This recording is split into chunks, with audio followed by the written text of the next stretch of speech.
बहुत समय पहले की बात है। एक जंगल में किसी बात को लेकर दो बकरियों के बीच झगड़ा हो गया।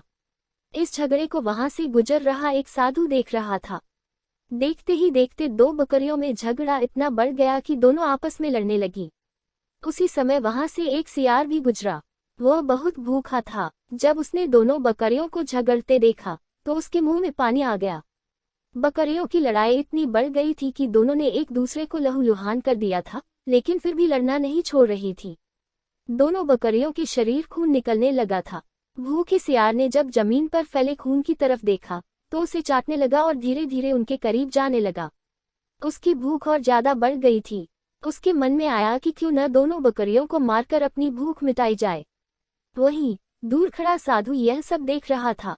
जब उसने सियार को दोनों बकरियों के बीच जाते हुए देखा तो सोचा कि अगर सियार इन दोनों बकरियों के और करीब गया तो उसे चोट लग सकती है, यहाँ तक कि उसकी जान भी जा सकती है। साधु अभी यह सोच ही रहा था कि सियार दोनों बकरियों के बीच पहुंच गया। बकरियों ने जैसे ही उसे अपने पास आते देखा तो दोनों ने लड़ना छोड़कर उस पर हमला कर दिया। अचानक हुए हमले से सियार अपने आप को संभाल नहीं सका और चोटिल हो गया। वह किसी तरह से अपनी जान बचाकर वहां से भागा। सियार को भागता देख बकरियां ने भी लड़ना छोड़ दिया और अपने घर लौट गईं। वहीं साधु भी अपने घर की ओर चल दिया।